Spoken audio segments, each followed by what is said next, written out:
Hi friends, it's Danielle with Take Care Mama, and I'm so excited to tell you my top 10 books that I read in 2021. I read 100 books this year, which I still can't wrap my mind around. So this is the top cream that's risen to the top 10%. So let's get right into it, starting at number 10. My Grandmother Asked Me to Tell You She's Sorry by Fredrik Backman. Oh, and I'm already crying. You will see more from this man in this list. I read Fredrik Backman for the first time this year with Anxious People. Spoiler, that's coming later. And I found my new favorite author of all times in Fredrik Backman. This is a book about a family, 3 generations of women, the grandmother, the daughter in the middle, and the granddaughter. And specifically the special relationship between the grandmother and granddaughter. They go on adventures together. They have a magical world that they've created with a special secret language, and they just vibe in a way that the mother in between them does not. The grandmother is dying from cancer, and she sends the granddaughter on a bit of a scavenger hunt. And it is a book that will make you smile with all of the wonderful adventure in here.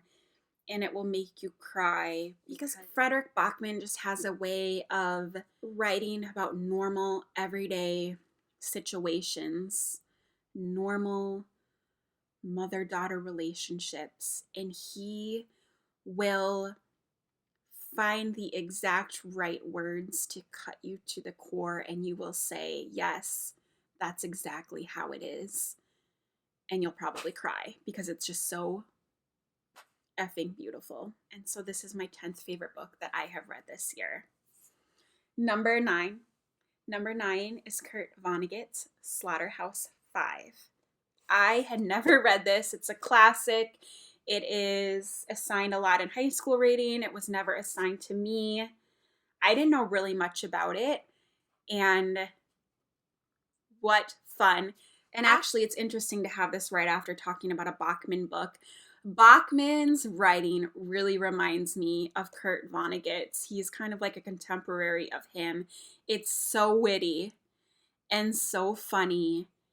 And I can't get over what an amazing writer he was. I'm so excited to read more. He mashes up a lot of themes and even genres here. It's science fiction because we're time traveling. It's an anti-war book, and he uses humor to show us all the contradictions that we as Americans have.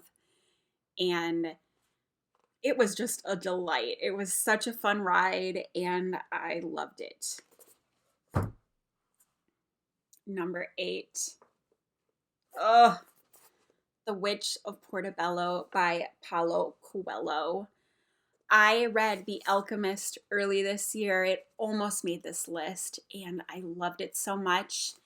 I saw this at the Goodwill, which is by the same author.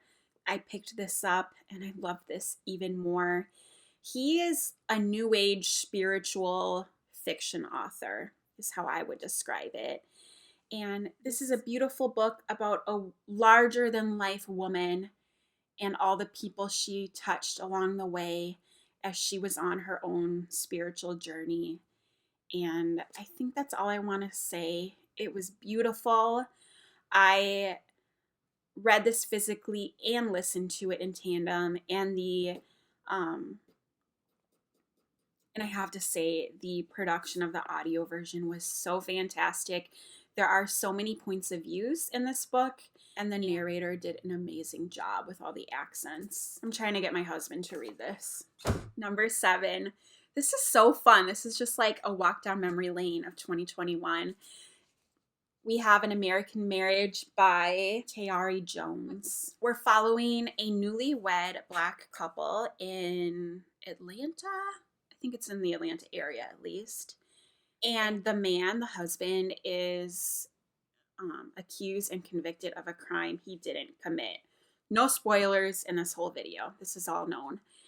And this is a book that just is a commentary on how this happens a lot to Black men and what happens not only to him as he's put in prison and taken away from his family, but what happens to those he's left behind, and what choices do they make? Is the newlywed wife going to wait for him? Their marriage wasn't perfect to begin with, and now he's going to be in prison for the foreseeable future. What will she do? What will his parents do? What will her parents do? I think the reason why I love this book the best is there was no outcome she could have written that would make everyone happy. This was a horrible situation, and no matter how it turned out, it was going to be horrible. And she wrote all the characters so realistically. Every character was an amazing person and also a horrible person. Every character had good qualities and bad qualities. And it made it really hard for the reader to kind of choose who to root for. We didn't know. And I like that. I like a really realistic book because usually that's how life is. It is my belief that most of us are very good people and we all are very flawed. And I just loved how realistic it was in that way. I cried. And I really want to read more of her in the future. Number 6 is a Stephen King book, Misery. I read a lot of Stephen King this book. I was introduced to him about a year ago. I read one book every single month. And through this, I found another favorite author. I think he's my second favorite author right now. And Misery was so good. It's a famous book. It's a famous movie. It's about a well-known author who is kidnapped by his number one fan, and she makes him rewrite his book to her liking. And it's so narrow in scope. There's really only 2 characters in this book. For the majority of the book, the setting is one bedroom. And from that constriction, it's amazing what an atmosphere Stephen King created out of this story. I definitely think this would be considered horror. It's scary. It's very scary. More than that, it's suspenseful. It's thrilling. I've never been on the edge of my seat more during a book. I caught myself making this face numerous times. And Annie Wilkes, the villain, is the scariest villain I've ever come across. And it was just so good. I definitely recommend this if you're looking for a scary book. It's the top of the top, in my opinion. 10, 9, 8, 7, 6, 5. Number 5 is another Fredrik Backman, which means I might cry again. And that is, let's see if I can get the title. And every morning the way home gets longer and longer. If you've never read Fredrik Backman before and you're wondering whether or not you'll like him, this by far is my number 1 recommendation for you because it's amazing and it's so short. You can read this, I think, in an hour. It's a short novella, and we are, again, dealing with a family of 3 generations. In this case, it's male, a grandfather, his son, and his grandson. The grandfather has dementia, and we are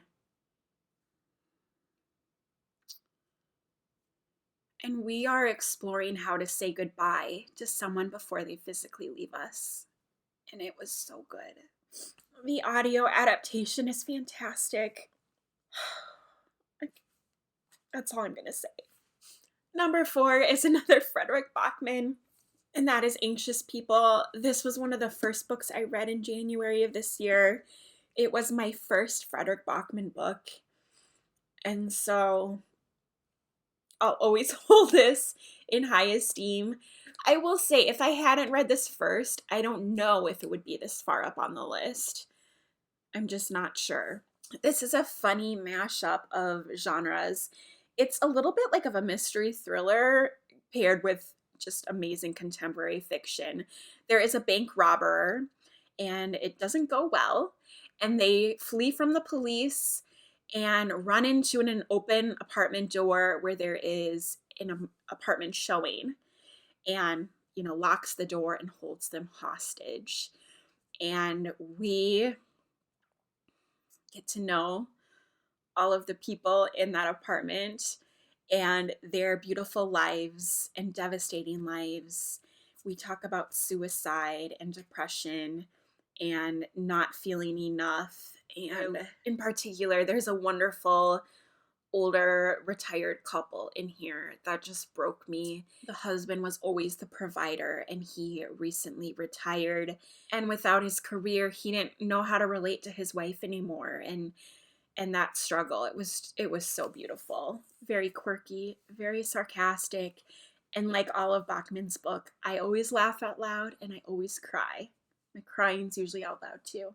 Number 3 is another Stephen King, and this is The Drawing of the Three. This is such a shocker to me. Not only that this is on my list at all, but it's so high on the list.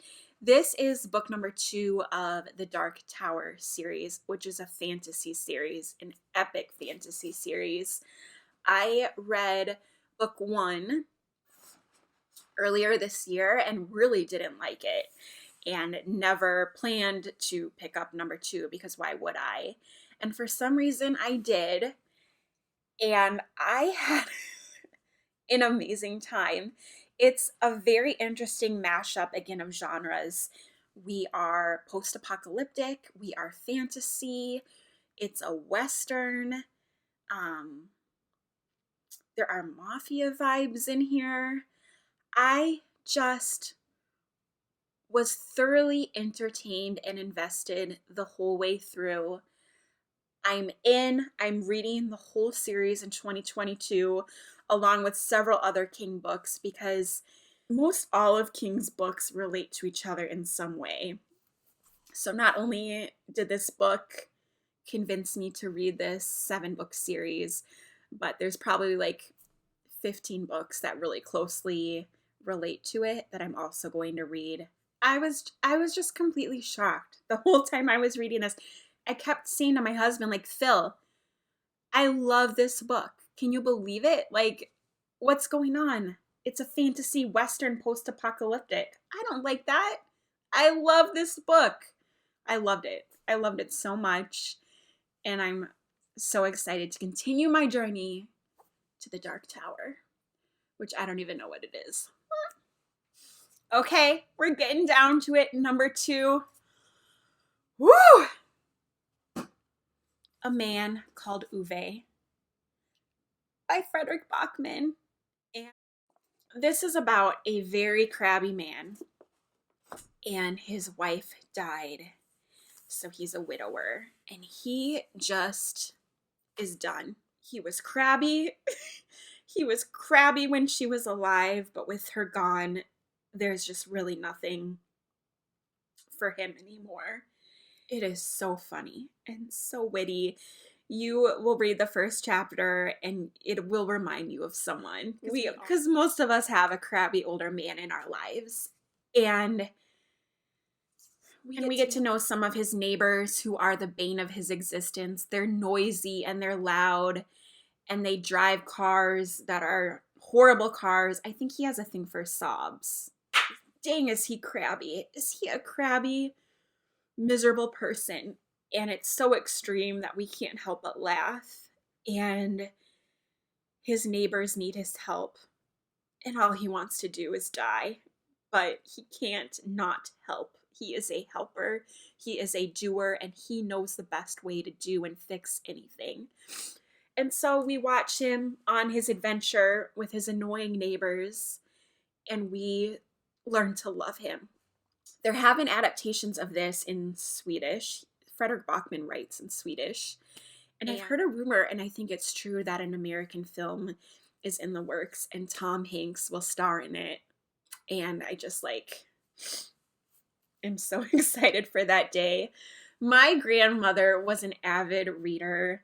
She read one book a week for most of her adult life.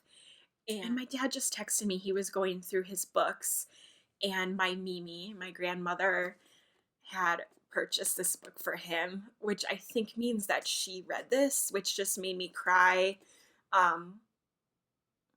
It just made me feel connected to her, that knowing that she had read my favorite author, one of my favorite books, and oh, it's so good.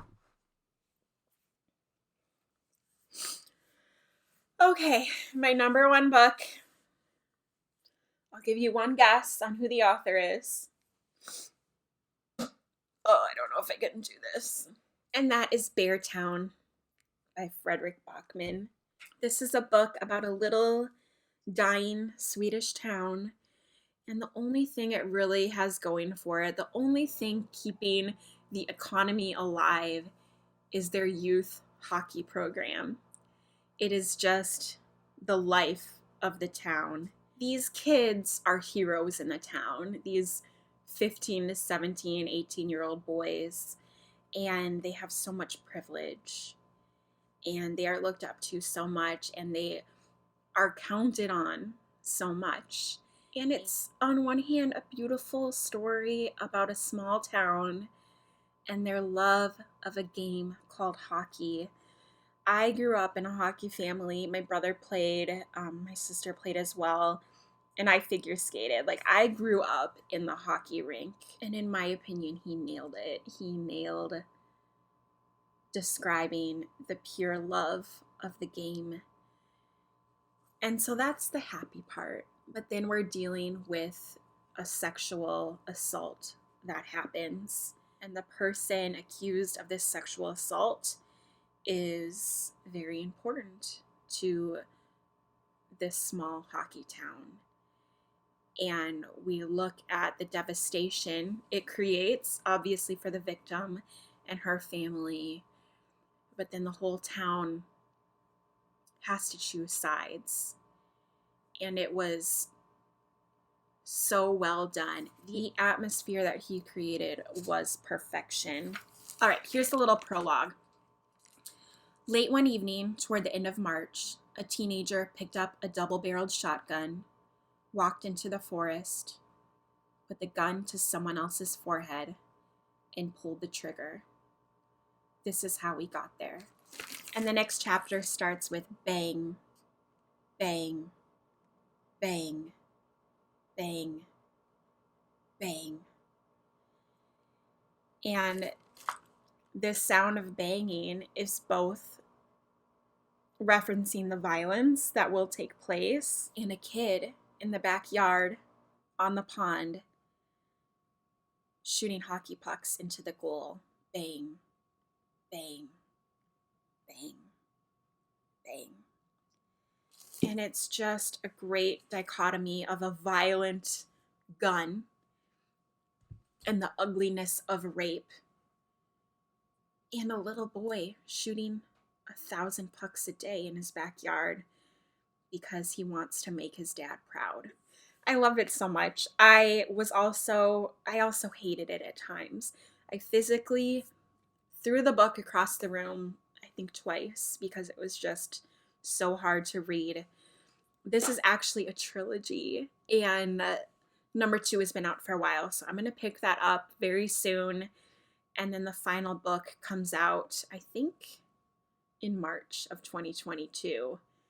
And I'm just so excited and apprehensive. I love Fredrik Backman so much, and I am so glad that he doesn't have as many books out as, say, Stephen King, because I don't think my heart could handle it. So thanks for watching my Fredrik Backman infomercial. I hope you enjoyed hearing about my top 10 books that I read this year, half of which were by Backman. And wow, I kind of just want to reread all of these immediately. They were so good. Thank you for watching this. If you made it this far, I'd love to know what books you loved this year. Leave a comment below or shoot a link to your video if you are a booktuber and you did a top 10 list. We'd all love to watch. Thank you for watching. Have a wonderful day and take care. Bye.